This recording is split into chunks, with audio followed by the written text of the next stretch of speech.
ಹಾಂ ನಿಂದ್ರಿ ಫೋಟೋ ದೇವ್ರ ಫೋಟೋ ಹಾಂ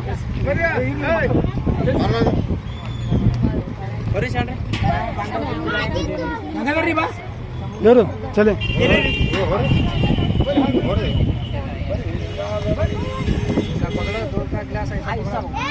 ಹಾಂ ನೀವು ಕೊಡ್ರಿ ಹಾಲು ಕೊಡ್ರಿ ಅವಾಗ ಕೊಡ್ರಿ ಹಾಲು ಹಾಂ ಕೊಡ್ರಿ ಬಾತ್ ಕೊಡು ಶರಣಾರ್ಥಿ ಹೇಳ್ರಿ ಅಂದ್ರೆ ನಾಗರ ಪಂಚಮಿ ನಿಮಿಷದಲ್ಲಿ ಮುಗಿಸ್ತೀನಿ. ನಾಗರ ಪಂಚಮಿ ಬದಲಾಗಿ ಬಸವ ಪಂಚಮಿ ಆಚರಣೆ ಮಾಡಕತ್ತೀರಿ, ಅದ್ರ ಬಗ್ಗೆ ಮಾತಾಡ್ರಿ. ಈ ಭಾರತ ದೇಶದಲ್ಲಿ ಮನುಷ್ಯನಿಗೆ ಬೇಕಾಗಿರ್ತಕ್ಕಂತಹ ಆಹಾರ ಪದಾರ್ಥಗಳನ್ನ ವೆಸ್ಟ್ ಹಾಳು ಮಾಡಬಾರದು ಎನ್ನುವ ಕಾರಣಕ್ಕಾಗಿ ನಾವು 12ನೇ ಶತಮಾನದಲ್ಲಿ ಅಣ್ಣ ಬಸವಣ್ಣನವರು ಪ್ರಧಾನಮಂತ್ರಿ ಆಗಿದ್ದುಕೊಂಡು ಅನುಭವ ಮಂಟಪ ಸ್ಥಾಪನೆ ಮಾಡಿದರು.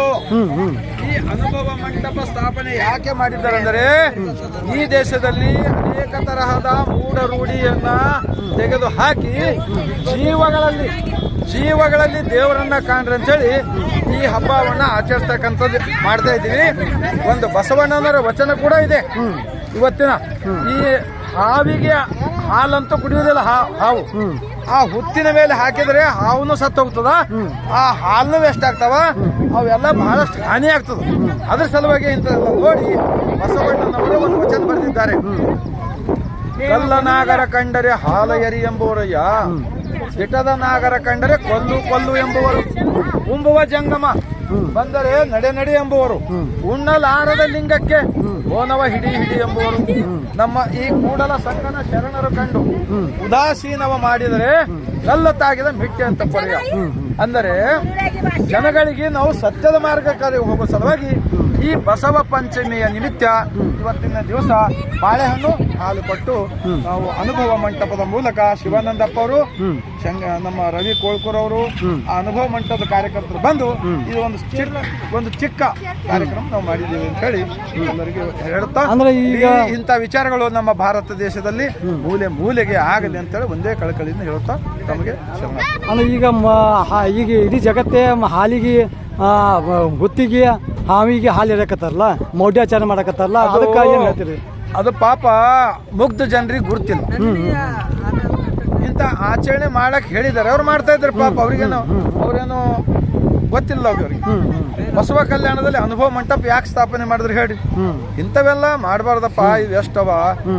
ಅದ್ರ ಸಲುವಾಗಿ ಈ ಬಸವ ಕಲ್ಯಾಣ ಅಂದ್ರೆ ಇಡೀ ಜಗತ್ತಕ್ಕೆ ಒಂದು ಜ್ಞಾನದ ದೇಗುಲಾಗಿದೆ. ನೂತನ ಅನುಭವ ಮಂಟಪ ಕಟ್ತಾ ಇದ್ದಾರೆ. 33 ಭಾಷೆಯಲ್ಲಿ ವಚನಗಳು ಬಂದಿವೆ. ಎಲ್ಲರೂ ಓದಿ ನಮ್ಮ ಕೈಲಾದಷ್ಟು ಸ್ವಲ್ಪ ಪ್ರಯತ್ನ ಪಟ್ಟು ನಮ್ಮ ದೇಶದಲ್ಲಿ ವೆಸ್ಟ್ ಮಾಡಬಾರ್ದು, ಅನ್ನ ಹಾಳು ಮಾಡಬಾರ್ದು. ಇಲ್ಲಿ ನೋಡಿ 2 ತಿಂಗಳು ಆಯ್ತು, ಇನ್ನೂ ಮಳೆ ಇಲ್ಲ, ಮತ್ತೆ ಅದ್ರಲ್ಲಿ ನಾವು ಹಾಳು ಮಾಡ್ತೀವಿ ಆಯ್ತು. ಎಷ್ಟೋ ಬಡವರಿಗೆ ಪಾಪ ಅವ್ರಿಗೆ ಹಾಲಂತೂ ಬಟ್ ಏನೋ ಇಂಥದ್ದು ಬಸವಣ್ಣನವರು ಶರಣರು ಹೇಳಿದ್ದು ಜೀವಗಳಲ್ಲಿ ದೇವ್ರ ಕಾಣ್ರಿ ಅಂತ ಹೇಳ್ಯಾರ. ಜೀವಗಳಲ್ಲಿ ಈಗ ನಮಗೇನು ಹೇಳ್ಯಾರ, ಜೀವಗಳಲ್ಲಿ ದೇವ್ರ ಕಾಣೋದು ಬಿಟ್ಟು ಎಲ್ಲಿ ಸಿಕ್ಕಲ್ಲ ಹಾಳು ಮಾಡೋದು ಬೆಳೆದಿದ್ದೇನೆ ಅದು ಸತ್ಯ ಇದೆನಾ? ತಪ್ಪು. ಮತ್ತು ತಪ್ಪೇ. ನಾವು ಸತ್ಯ ನಾವು ತಿಳ್ಕೊಂಡವ್ರು ಇನ್ನೊಬ್ಬ ತಿಳಿಸ್ಬೇಕಲ್ಲ, ಅದು ನಮ್ಮ ಧರ್ಮ. ಇಂಥ ಪುಣ್ಯದ ಕಾರ್ಯಕ್ರಮ ನಾವೆಲ್ಲ ಮಾಡಿದರೆ ಒಂದು ಒಳ್ಳೇದಾಗ್ತದೆ ಅಂತ ಹೇಳಿ ಇಷ್ಟೇ. ಅಂದ್ರೆ ಜನರನ್ನ ಮೌಢ್ಯಾಚಾರಗಳನ್ನ ಅವ್ರನ್ನ ದೂರ ಮಾಡಿ ಸತ್ಯ ಮಾರ್ಕೊಂಡು ಬಿತ್ತಾಕತ್ತೀರಿ. ನಮ್ಮ ಕರ್ತವ್ಯ ಏನು? ನಮಗ್ ಸತ್ಯ ತಿಳಿದು ಇನ್ನೊಬ್ರಿಗೆ ತಿಳಿಸ್ಕೋತಾ ಹೋಗೋದು. ಆ ನಂತರ ಬಿಟ್ಟರೆ ಅವ್ರಿಗೆ ಒಳ್ಳೇದ, ಬಿಟ್ಟಿಲ್ಲ ಅಂದ್ರೆ ಅವರಿಗೆ ಹಾನಿ ಅದ. ನಾವೇನ್ ಮಾಡಕ್ ಆಗ್ತದ? ನಮ್ ಕೈಲಾದಷ್ಟು ಈ ಭೂಮಿಗೆ ಹುಟ್ಟಿ ಬಂದಿದ್ದಕ್ಕ ಶರಣರ ವಿಚಾರಗಳು ಜನರಿಗೆ ತಿಳಿಸೋದೇ ಒಂದು ಪುಣ್ಯದ ಕೆಲಸ. ಅವರೇ ಅಣ್ಣವ್ರೆ ಇಷ್ಟು ಹೇಳ್ತಾ ಇದ್ದೆ. ನಾವು ಕಳೆದ 27 ವರ್ಷದಿಂದ ಇದೇ ಹೇಳ್ತಾ ಇದ್ದೀವಿ. ಈ 20 ವರ್ಷ ಮಾಡ್ಕೊತ ಬರಲ್ಲ, ನಡೀತಾ ಇದೆ. ಅಲ್ಲಿ ಇಲ್ಲಿ ಅಪರೂಪ ಇದೆ ಕೆಲಸ.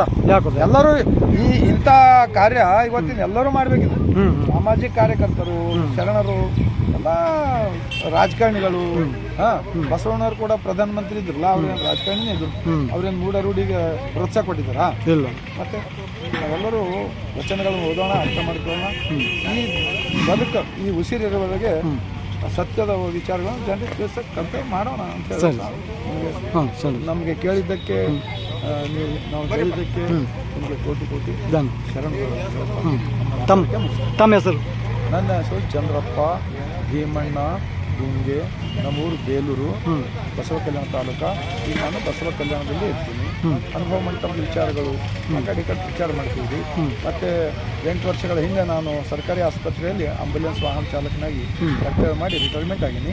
ಬಸವಣ್ಣನ ತತ್ವ ವಿಚಾರಗಳ ಮೂಲಕ ನಾವು ಬದುಕ್ತಾ ಇದ್ದಾಗ ಮನಸ್ಸಿಗೆ ನೆಮ್ಮದಿ ಸಿಗ್ತಾ ಇದೆ, ಆನಂದ ಸಿಗ್ತಾ ಇದೆ, ಸತ್ಯ ಗೊತ್ತಾಗ್ತಾ ಇದೆ, ದೇಹವೇ ದೇವಸ್ಥಾನವಿದೆ ಅಂತ ನಮ್ಗೆ ಗೊತ್ತಾಗಿದೆ. ಈಗೆಲ್ಲ ನಾವು 27 ವರ್ಷದಿಂದ ಪ್ರಚಾರ ಮಾಡ್ತಾ ಇರ್ತೀವಿ. ಆಯ್ತು, ಶರಣ ಹೇಳಿದ ಹಾಂ. ಆನೆಯನ್ನು ಏರಿಕೊಂಡು ಹೋದಿರಿ ನೀವು, ಕುದುರೆಯನ್ನು ಏರಿಕೊಂಡು ಹೋದಿರಿ ನೀವು, ಕುಂಕುಮ ಕಸ್ತೂರಿ ಹೋಸಿಕೊಂಡು ಹೋದಿರಿ ಅಣ್ಣ, ಸತ್ಯದ ನಿಲವನ್ನು ಅರಿಯದೆ ಹೋದಿರಲ್ಲ, ಸದ್ಗುಣವೆಂಬ ಫಲವ ಬಿತ್ತಿ ಬೆಳೆಸದೆ ಹೋದಿರಲ್ಲ, ಅಹಂಕಾರವೆಂಬ ಸದಾ ಮದ ಗಜವೇರಿ ವಿಧಿಗೆ ಗುರಿಯಾಗಿ ನೀವು ಹೋದಿರಲ್ಲ, ನಮ್ಮ ಕೂಡಲ ಸಂಗಮ ದೇವನ ಅರಿಯದೆ ನರಕಕ್ಕೆ ಭಾಜನರಾಗಿರಲ್ಲ ಅಂತ ವಚನ ಓದಿರಲ್ಲ. ಅವಾಗ ನೋಡಿದ್ರೆ ನಮ್ಗೆ ಅನಿಸ್ತಾ ಇದೆ ಇಂಥ ಒಳ್ಳೆ ಕಾರ್ಯಕ್ರಮ ವಿಚಾರಗಳು ಮಾಡ್ತಾ ಬದುಕೋಣ. ಯಾವತ್ತು ಹೋಗೋದಿದೆ ಅವತ್ತು ರೈಟ್.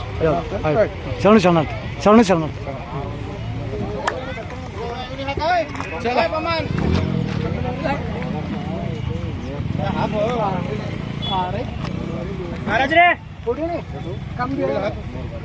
ವಿಡಿಯೋಗಳು